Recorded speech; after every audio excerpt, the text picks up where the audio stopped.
Insônia, Stephen King. Narração, Dani Bernardo. Capítulo 27. 5 minutos mais tarde, Ralph pôs a cabeça para fora das sombras, sob o velho carvalho tombado. Imediatamente viu Lois. Estava ajoelhada diante dele e espiava, ansiosa, por entre o emaranhado de raízes, o seu rosto erguido. Ralph estendeu-lhe uma mão suja e manchada de sangue que Lois segurou com firmeza, enquanto ele galgava os últimos degraus, raízes nodosas que mais pareciam os paus de uma escada de mão. Ralph esgueirou-se para fora da árvore e jogou o corpo para trás, aspirando o ar fresco em grandes golfadas. Achou que o ar nunca tivera um gosto tão bom em toda a sua vida. Apesar de tudo, sentiu enorme gratidão por estar ao ar livre. Por estar livre. Ralph, você está bem? Ele virou a mão de Lois e depositou um beijo na palma. Depois pousou os brincos no lugar onde seus lábios tinham tocado. Estou ótimo. São seus. Ela contemplou os brincos curiosa, como se nunca os tivesse visto, nem esses nem os outros, antes de guardá-los no bolso do vestido. Você viu os brincos pelo espelho, não foi, Lois? Foi, e me deu uma raiva. Mas acho que bem lá no fundo não fiquei realmente surpresa. Porque já sabia. Acho que sim. Talvez desde que vimos Atropos usando o chapéu de McGovern. Alguma coisa ficou registrada, sabe, no fundo de minha cabeça. Ela o observava atentamente, como se o avaliasse.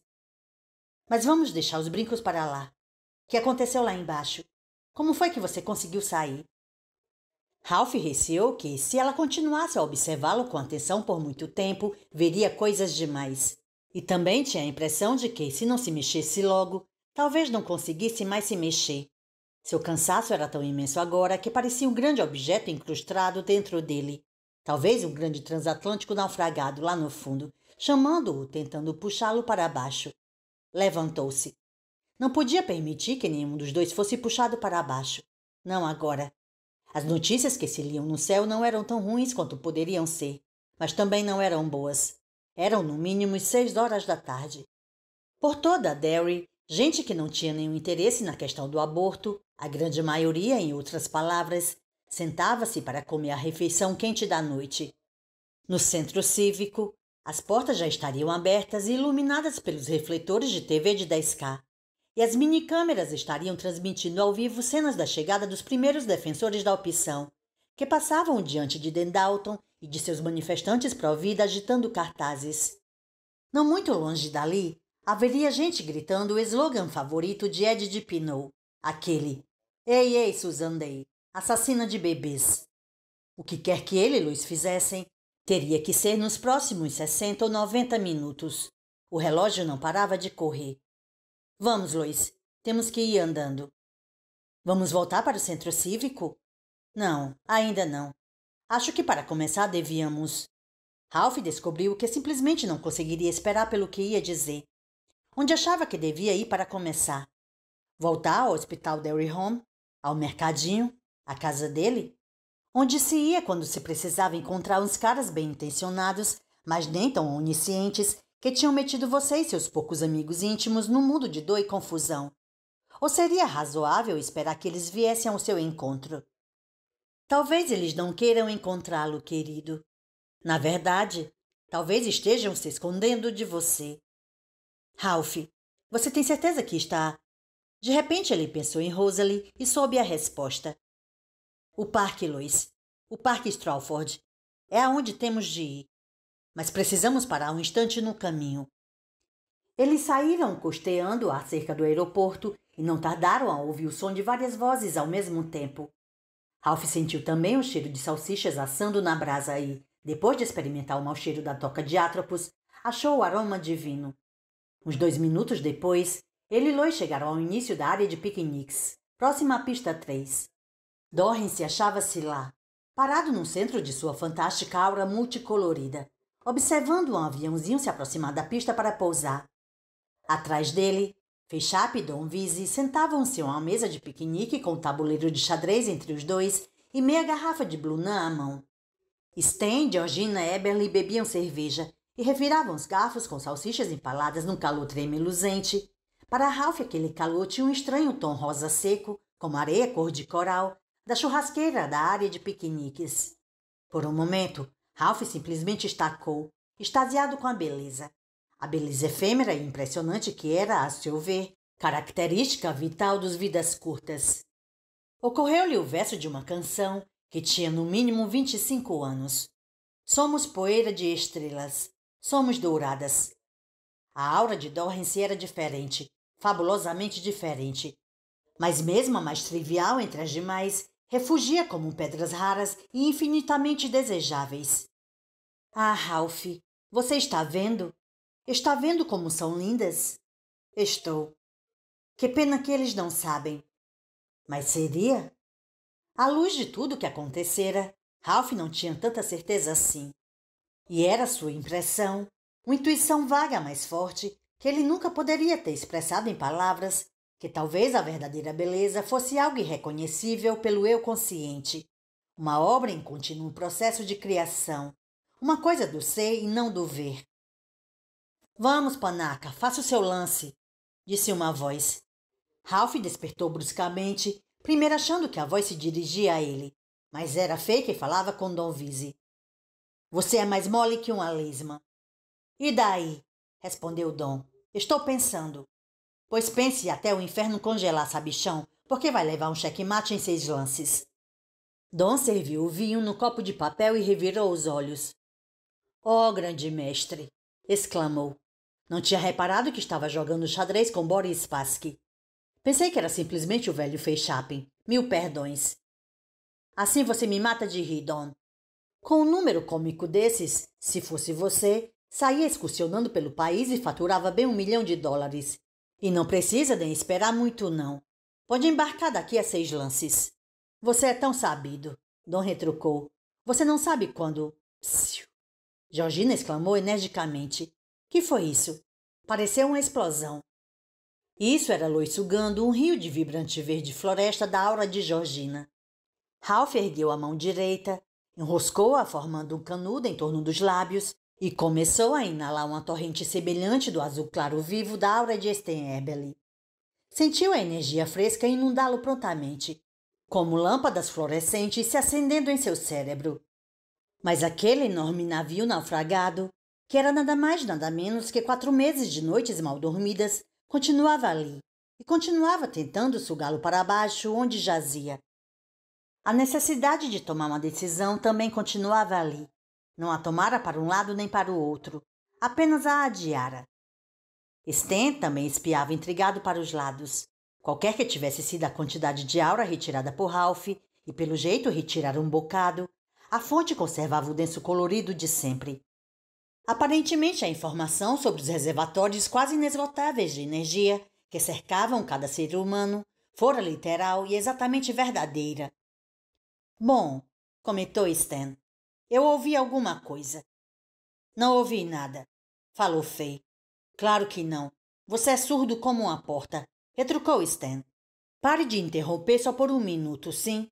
Estava começando a dizer que não foi um tanque de combustível, porque não houve nem fumaça nem fogo. Também não foi o Dom peidando, porque nenhum esquilo caiu duro dos galhos das árvores com o pelo chamuscado. Acho que deve ter sido o escape de um daqueles caminhões enormes da Guarda Aérea Nacional. Não se preocupe, querida, eu te protejo. Aqui que você me protege, disse Georgina, dando uma banana para ele, mas sorria. Olha só, gente, disse Fay.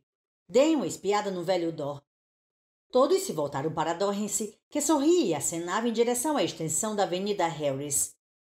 Quem é que você está vendo, velho? Don Vizzy perguntou com um sorriso. Ralph e Lois. Dorrance respondeu, sorrindo radiante. Estou vendo Ralph e Lois. Acabaram de sair debaixo do velho carvalho. Sei, Sten falou. Protegeu os olhos com a mão e apontou diretamente para os dois.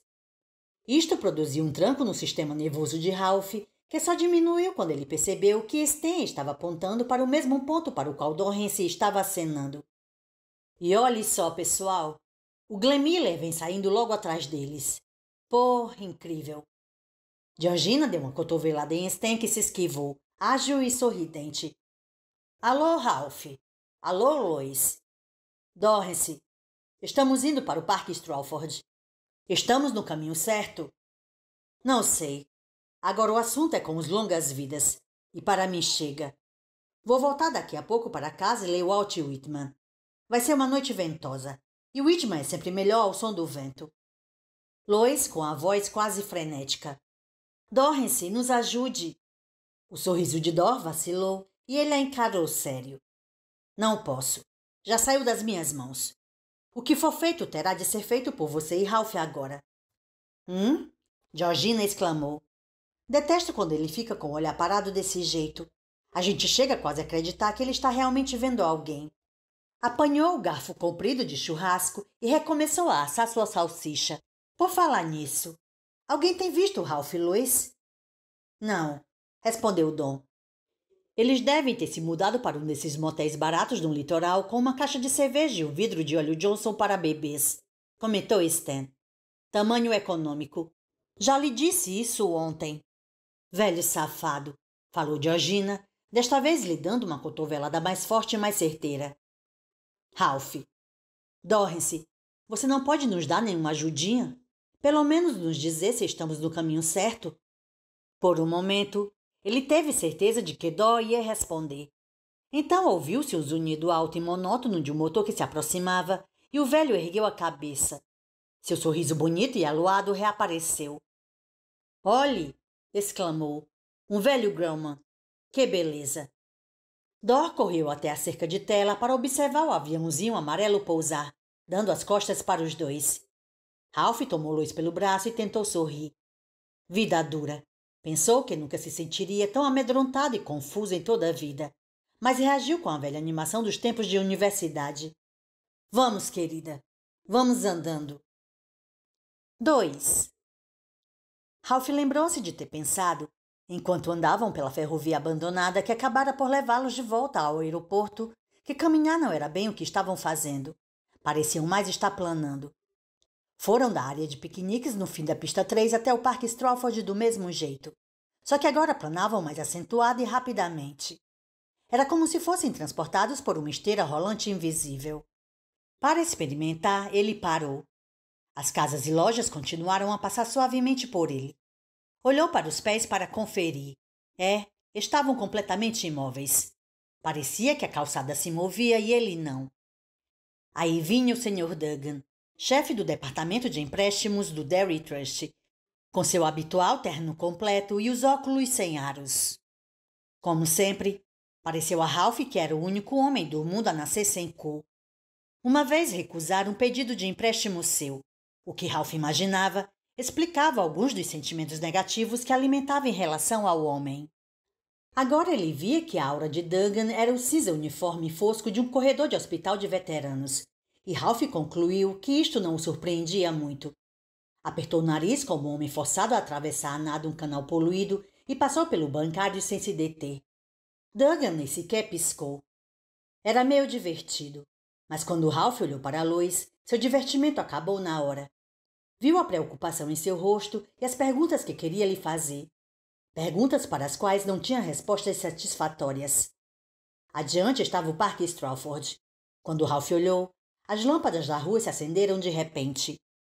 A área de recreação onde ele e McGovern, e Lois também, na maioria das vezes, paravam para ver as crianças brincarem estava quase deserta.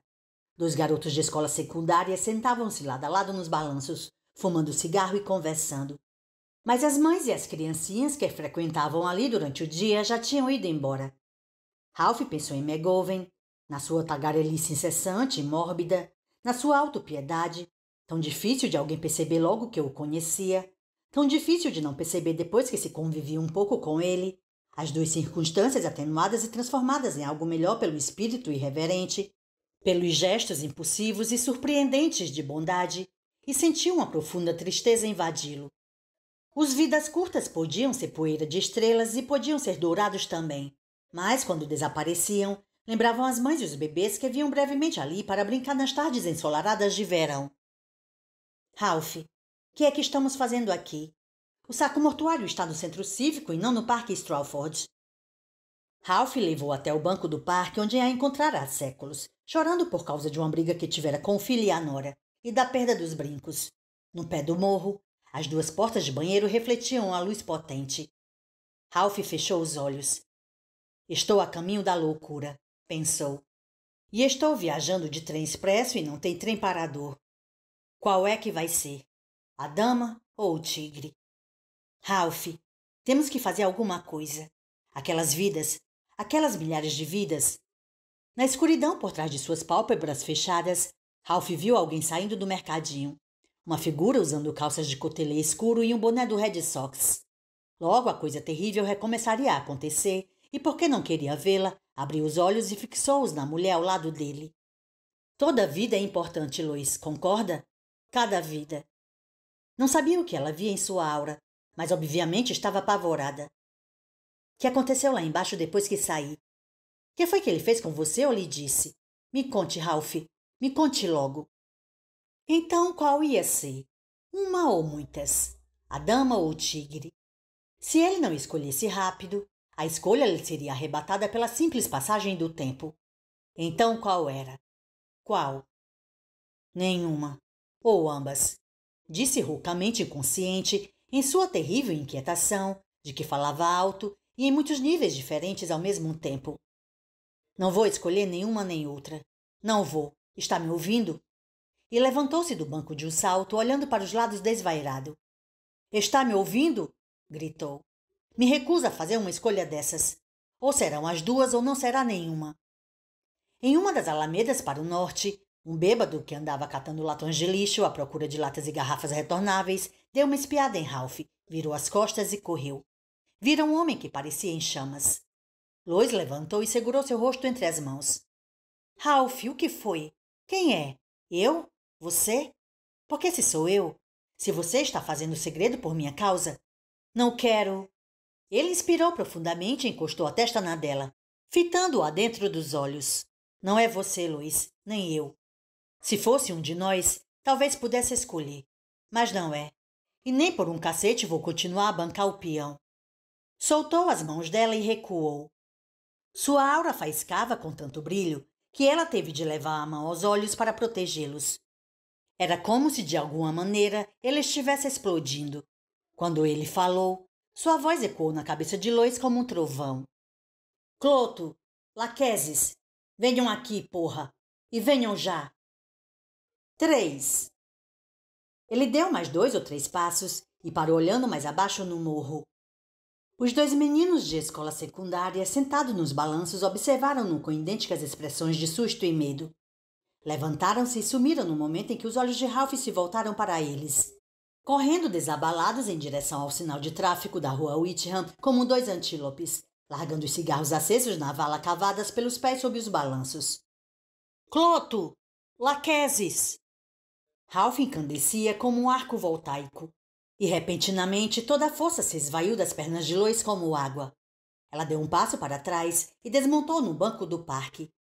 Sua cabeça rodava, seu coração se enchia de terror. Permeando tudo, havia aquela imensa exaustão. A Ralph, ela parecia um navio naufragado. Lois sentia como se houvesse um poço que era forçado a rodear em espirais sempre mais fechadas. Um poço no qual finalmente cairia. Cloto! Laquesis! Última chance! E falo sério. Por um momento, nada aconteceu, até que as portas dos banheiros ao pé do morro se abriram absolutamente ao mesmo tempo. Cloto saiu da que estava marcada a homens. Laquesis da que estava marcada a mulheres. Suas auras, o auriverde brilhante das libélulas, refugiram à luz acinzentada do fim do dia. Eles se moveram juntos até suas auras se sobreporem. Então caminharam assim, lentamente até o topo do morro, com os ombros vestidos de branco quase se tocando. Pareciam 2 crianças assustadas. Ralph voltou-se para Lois. A aura dele continuava a queimar em labaredas. Fique aqui. Está bem, Ralph. Lois deixou-o descer até metade do morro. Então reuniu coragem e gritou para ele. Mas vou tentar deter Ed se você não for. Falo sério. Claro que falava. E o coração de Ralph comoveu-se com aquela coragem. Mas ela não sabia o que ele sabia. Não vira o que ele vira. Ralph contemplou-a por um momento, Depois desceu até onde os dois doutorizinhos carecas o aguardavam com os olhares luminosos e assustados. 4. Laquesis nervoso. Nós não mentimos para você. Não mentimos. Cloto ainda mais nervoso, se é que era possível. Dipinot está a caminho. Você precisa detê-lo, Ralph. Pelo menos precisa tentar. O fato é que não preciso fazer nada. Está escrito em suas caras, pensou. Virou-se para Laquesis e ficou satisfeito de ver o carequinha se constranger com seu olhar e baixar os olhos escuros sem pupilas. É mesmo? Quando estávamos no telhado do hospital, o senhor nos disse para ficarmos longe de Ed, Sr. L. E foi bastante enfático. Laquesis trocava de pés, pouca vontade, e brincava com as mãos. Ou melhor, nós, podemos cometer erros. Foi o que aconteceu desta vez.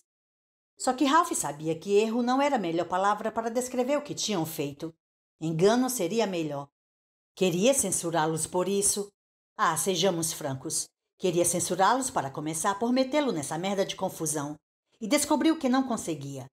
Porque, segundo o velho Dor, até o seu engano servira ao desígnio. O passeio a High Ride, de alguma forma, não fora bem um passeio. Ele não compreendia o porquê ou como, mas pretendia descobrir, se fosse possível. Vamos esquecer essa parte por ora, cavalheiros, e discutir as razões por que tudo isso está acontecendo. Se querem ajudar a minha Lois, acho melhor me contarem. Eles se entreolharam, com aqueles olhos enormes e assustados que em seguida voltaram para Ralph. Laquesis. Ralph, você duvida que todas aquelas pessoas vão realmente morrer? Porque se for esse o caso... Não, mas estou cansado de me atirarem essas mortes na cara. Se tivessem programado para essa área um terremoto que servisse ao desígnio e a fatura do carrasco chegasse a 10.000, em vez de apenas 2.000 e poucos, vocês nem piscariam um olho, não é mesmo? Então, o que é que esta situação tem de especial? Me digam. Cloto. Ralph. Somos tão responsáveis pelas regras quanto você. Pensamos que tinha compreendido isso. Ralph suspirou. Vocês estão se esquivando de novo. E só quem está perdendo tempo com isso são vocês. Cloto sem graça. Muito bem. Talvez o quadro que pintamos para vocês não fosse totalmente claro. Mas o tempo era curto e estávamos assustados. E você não pode deixar de entender, apesar de tudo, que aquelas pessoas vão morrer se você não detiver Ed Dipinot. Não vamos falar delas agora. Só estou interessada em uma pessoa neste momento, a que pertence ao desígnio e não pode ser passada adiante só porque um fulano indeterminado aparece com a cabeça cheia de parafusos frouxos e um avião carregado de explosivos. Quem é que vocês acham que não podem entregar ao acaso? Quem? É a Day, não é? Susan Day? Laquesis. Não. Susan Day faz parte do acaso. Ela não nos interessa, não nos preocupa. Quem então? Cloto e Laquesis trocaram mais um olhar. Cloto acenou ligeiramente com a cabeça e os dois voltaram a atenção para Ralph. Mais uma vez, Laquesis abriu os 2 dedos da mão direita para o alto, criando um leque luminoso como uma cauda de pavão. Não foi McGovern que Ralph viu desta vez, mas um menininho de cabelos louros, franja e uma cicatriz em forma de anzol na ponta do nariz. Ralph localizou-o imediatamente. O garoto do porão de High Ride, o que tinha a mãe machucada, o que chamara ele Lois de Anjos. E uma criancinha os conduzirá, ele pensou assombrado. Meu Deus! E olhou incrédulo para Cloto e Laquesis. Será que estou entendendo direito? Tudo isso foi por causa do menininho? Ele esperou mais evasivas, porém a resposta de Cloto foi simples e direta. Foi, Ralph. Laquesis. Ele está no centro cívico agora.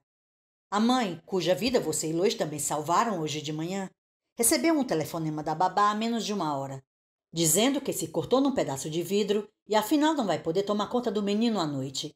Por essa altura, é tarde demais para arranjar outra babá, claro. E a mãe já resolveu há semanas ir ver Susan Day, apertar sua mão, lhe dar um abraço se possível. Ela idolatra a Day. Ralph, que se lembrava dos hematomas descoloridos no rosto da moça, achou que era capaz de compreender aquela idolatria. E compreendia outra coisa ainda melhor. O corte na mão da babá não fora acidente. Alguma coisa estava decidida a colocar o menininho de cachos louros e olhos avermelhados pela fumaça num centro cívico. E se dispunha a mover céus e terra para tanto. A mãe o levara não por ser descuidada, mas por estar sujeita a uma natureza humana como todo mundo, e por não querer perder sua única oportunidade de ver Susan Day. Só isso. Não, não é só isso, pensou Ralph. Ela também o levou porque calculou que estaria seguro, com Pickery e os malucos do pão de cada dia mortos. Deve ter-lhe parecido que, na pior das hipóteses, hoje à noite só precisaria proteger o filho de um bando de manifestantes pró-vida agitando cartazes, e que não era possível que o raio fosse cair em cima deles 2 vezes no mesmo dia.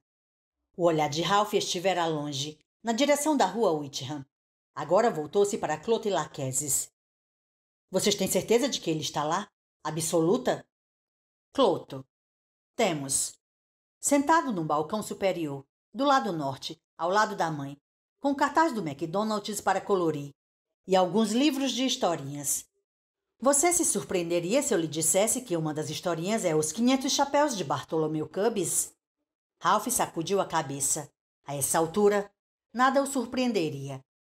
Laquesis. É no lado norte do centro cívico que o avião de Ed de Pinot vai bater. O menininho será morto instantaneamente caso não se tomem providências para impedir. E não se pode deixar isso acontecer. O menino não pode morrer antes da hora designada. 5. Laquesis fitava Ralph com uma expressão intensa. O leque de luz verde azulada entre seus dedos desaparecera. Não podemos continuar conversando assim, Ralph. Ele já está no ar, a menos de 160 quilômetros daqui. Logo será tarde demais para impedi-lo. Isto fez Ralph se sentir muito nervoso, mas nem assim ele arredou o pé. Nervoso, afinal, era como eles queriam que ele se sentisse. Como queriam que os dois se sentissem. Estou lhe dizendo que nada disso terá importância até compreender o que está em jogo. Não vou permitir que tenha importância. Cloto. Escute então. De tempos em tempos, surge uma pessoa cuja vida vai afetar não apenas aqueles que a cercam, ou mesmo todos aqueles que vivem no mundo dos vidas curtas, mas também todos os que vivem nos muitos níveis acima e abaixo do mundo dos vidas curtas. Elas são as grandes, e suas vidas sempre servem ao desígnio. Se são levadas prematuramente, tudo se altera. Os pratos da balança se desequilibram. Você pode imaginar, por exemplo, como o mundo seria diferente hoje se Hitler tivesse se afogado na banheira quando criança? Você talvez creia que o mundo estaria mais bem servido, mas posso lhe afirmar que o mundo sequer existiria se isso tivesse acontecido. Suponha que Winston Churchill tivesse morrido de envenenamento alimentar antes de chegar a primeiro-ministro. Suponha que César Augusto tivesse nascido morto, estrangulado pelo cordão umbilical. Contudo, a pessoa que queremos que vocês salvem é muito mais importante do que qualquer uma dessas. Porra! Lois e eu já salvamos esse garoto uma vez. Será que isso não encerrou a conta e o devolveu ao desígnio? Laquesis pacientemente. Devolveu. Mas ele não está livre de Ed de Pinot, porque de Pinot não é determinado nem pelo acaso nem pelo desígnio. De todas as pessoas no mundo, somente de Pinot pode fazer-lhe mal antes da hora designada. Se de Pinot falhar, o menino estará novamente seguro. Cumprirá seu tempo tranquilamente até a hora de subir ao palco e desempenhar o seu papel pequeno, mas crucial. Então, uma vida significa tanto assim? Laquesis. Significa. Se a criança morre, a torre da existência desaba. E as consequências desse desabamento ultrapassam a sua compreensão. E a nossa também. Ralph examinou os sapatos por um momento. Sentia a cabeça pesar 1 tonelada. Havia uma ironia nisso tudo, que ele pôde perceber facilmente apesar do cansaço. Atropos aparentemente pusera Ed em movimento, incensando algum complexo messiânico que talvez já existisse. Uma decorrência de sua condição indeterminada, talvez. O que Ed não percebeu, e jamais acreditaria se lhe dissessem, era que Atropos e seus chefes nos níveis superiores pretendiam usá-lo não para salvar o Messias, mas para matá-lo. Ele tornou a encarar os rostos ansiosos dos 2 doutorizinhos carecas. Tudo bem. Não sei como devo deter Ed, mas vou tentar. Clote e Laquesis se entreolharam, abrindo-se em sorrisos largos e idênticos e muito humanos de alívio. Ralph ergueu um dedo, sinalizando comedimento. Esperem. Vocês ainda não ouviram tudo. Os sorrisos desbotaram. Em troca, quero uma coisa de vocês. Uma vida. Troca a vida do seu menininho de 4 anos pela de... 6. Lois não ouviu o fim da frase. A voz de Ralph caiu abaixo do seu nível de audição por um instante. Mas quando ela viu primeiro Cloto e depois Laquesis começarem a sacudir a cabeça, seu coração parou. Laquesis. Entendo a sua aflição. E claro, Atropos sem dúvida pode cumprir a ameaça que fez. Mas você naturalmente compreende que essa vida não tem a mesma importância que Ralph. Mas eu acho que tem. Vocês não percebem? Acho que tem. O que vocês dois precisam meter na cabeça é que, para mim, as duas vidas são igualmente... Ela perdeu a conclusão da frase de novo, mas não teve problema em escutar Cloto. No fundo de sua angústia, ele quase chorava. Mas é diferente. A vida desse menino é diferente. Agora ela ouviu claramente Ralph falar, se é que aquilo era falar, com uma lógica corajosa e insistente que lembrou a Lois seu pai. Todas as vidas são diferentes. Ou todas têm importância ou nenhuma tem importância. Claro que é apenas a minha opinião míope de vida curta. Mas acho que vocês vão ter que engoli-la, porque eu que estou segurando o porrete. Sintetizando, faço uma troca pau a pau. A vida que interessa a vocês pela que me interessa. Basta vocês aceitarem e fechamos negócio. Laquesis. Ralph, por favor. Por favor, compreenda que realmente não devemos. Houve um longo momento de silêncio. Quando Ralph voltou a falar, sua voz estava baixa, mas audível. Foi, porém, a última coisa inteiramente audível que Lois ouviu da conversa. Há um mundo de diferença entre não podemos e não devemos. Vocês não concordam? Cloto disse alguma coisa, mas Lois só apanhou uma frase isolada. Troca teria possibilidade de ser. Laquesis sacudiu a cabeça violentamente. Ralph respondeu e Laquesis replicou, fazendo um gesto de tesoura com os dedos. Surpreendentemente, Ralph treplicou com uma gargalhada e um aceno de cabeça. Cloto descansou a mão no braço do colega e conversou seriamente com ele antes de voltar a Ralph. Lois apertava as mãos no colo, torcendo para que eles chegassem a algum acordo. Qualquer acordo que impedisse Ed de Pinot de matar toda aquela gente enquanto eles ficavam ali tagarelando. Subitamente, a encosta do morro inundou-se de uma radiosa luz branca. A princípio, Lois pensou que a luz viesse do céu, mas apenas porque a religião lhe ensinara a acreditar que o céu era a fonte de todas as emanações sobrenaturais.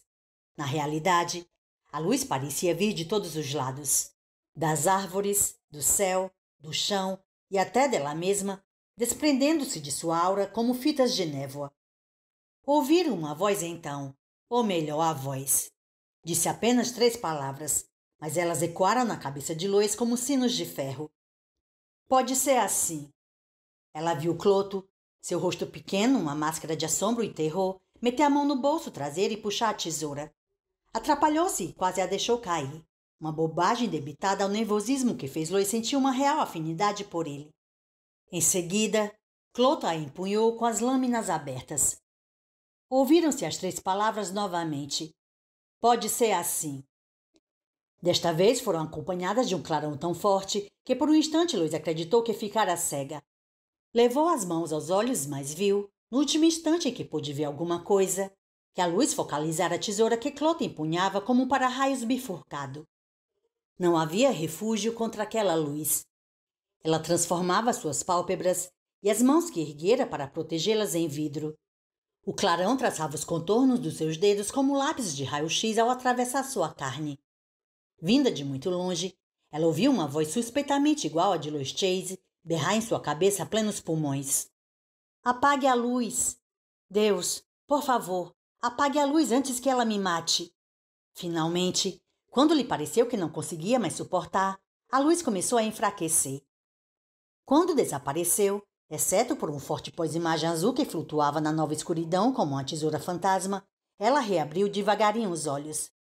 Por alguns instantes, continuou a não ver nada, exceto aquela cruz azul brilhante, e pensou que de fato ficara cega. Então, a princípio indistinto como uma fotografia que vai se revelando, o mundo começou a ressurgir. Ela viu Ralph, Cloto e Laquesis baixando as mãos e espiando para os lados com o assombro cego de uma ninhada de toupeiras desentocadas, espreitando pela grade de um arado. Laquesis olhava para a tesoura nas mãos do colega como se nunca a tivesse visto antes, e Lois estava disposta a apostar que ele nunca a vira no estado em que estava agora. As lâminas ainda reluziam, desprendendo uma luz encantada e gotículas de névoa. Laquesis. Ralph. Era o... Ela perdeu o resto da frase, mas o tom era de um camponês que atende à porta de seu casebre e descobre que o Papa parou ali para dizer uma oração e ouvir sua confissão. Cloto continuava a olhar fixamente para as lâminas da tesoura. Ralph também, mas por fim ergueu os olhos para os doutorizinhos carecas. Ralph. A dor? Laquesis, falando como um homem que saísse de um sono profundo. Não vai levar muito tempo. A agonia é intensa. Mudou de ideia Ralph. Subitamente, Lois sentiu medo da tesoura reluzente. Queria gritar para Ralph, dizer-lhe que esquecesse a vida que queria, que simplesmente desse a ele a deles, o menininho. Queria lhe dizer para fazer o que fosse preciso para eles guardarem aquela tesoura outra vez. Mas as palavras não saíam de sua boca nem de sua mente. Ralph. Pelo menos, só queria saber o que esperar. Cloto. Pronto? Deve estar... Diga a eles que não, Ralph. Lois enviou-lhe o pensamento. Diga a eles que não. Ralph. Pronto. Laquesis. Compreende? Termos que ele... E o preço?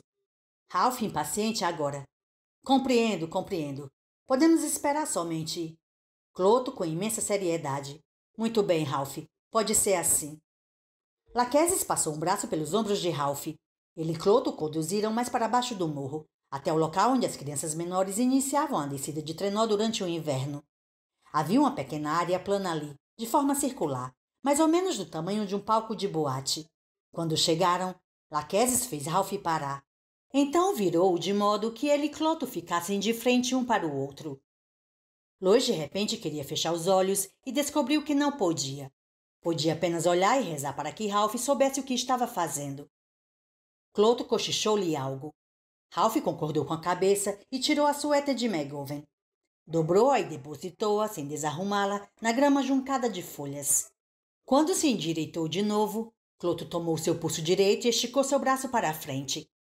Então fez sinal para Laquesis, que desabotoou o punho da camisa de Ralph e enrolou sua manga até o cotovelo em 3 rápidas dobras. Feito isso, Cloto girou o braço de Ralph, virando a parte interna do pulso para cima. O fino rendilhado de veias azuis sob a pele de seu antebraço estava nitidamente visível, iluminado por delicados lampejos de aura.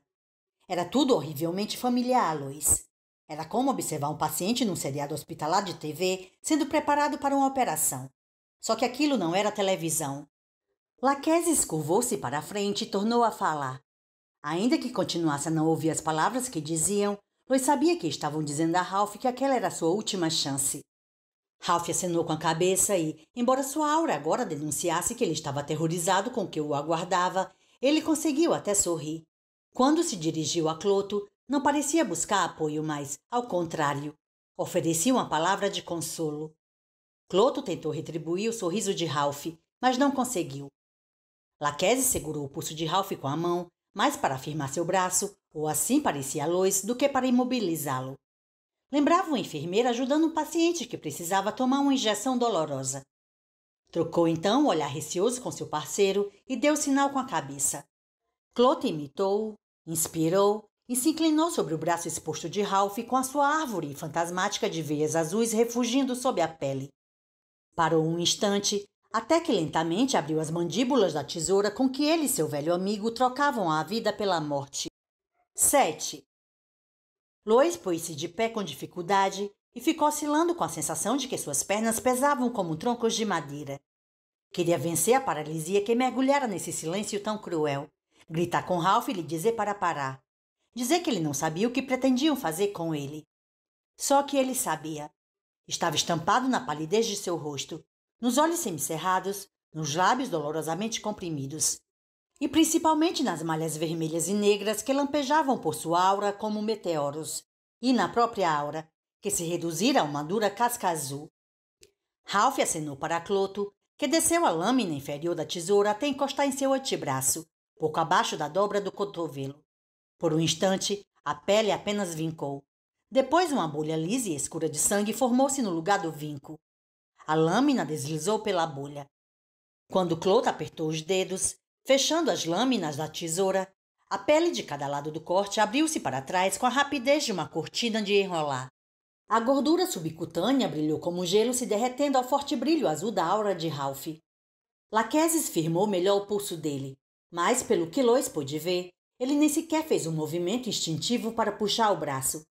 Apenas baixou a cabeça e sacudiu no ar o punho esquerdo fechado, como se fizesse uma saudação Black Power. Ela observou os tendões em seu pescoço saltarem grossos como cabos. Ralph não deixou escapar um único som. Agora que a operação terrível realmente começara, Cloto procedeu com uma velocidade que era ao mesmo tempo brutal e piedosa. Abriu a linha mediana do braço de Ralph até o pulso, usando a tesoura como se abrisse o embrulho fechado com um excesso de fita adesiva, orientando as lâminas com os dedos e pressionando-as com o polegar. No braço de Ralph, os tendões tinham um brilho de filé mignon. O sangue escorria como um riachinho de água doce. E um fino borrifo vermelho espalhava-se no ar cada vez que uma artéria ou veia era seccionada. Leques de respingos não tardaram a enfeitar as túnicas brancas dos dois homenzinhos, fazendo-os parecer mais que nunca dois doutorezinhos. Quando finalmente as lâminas cortaram os vincos na base do pulso de Ralph, a operação levou menos de 3 segundos, mas para Lois pareceu durar uma eternidade. Cloto retirou a tesoura pingando sangue e entregou a Laquesis. O braço de Ralph fora aberto do cotovelo ao pulso num sulco escuro. Cloto pisou com as mãos o ponto de origem do sulco e Lois pensou. Agora o outro vai apanhar a suéter de Ralph e usá-la como torniquete. Mas Laquesis não fez nenhum movimento nesse sentido. Meramente segurava a tesoura e observava.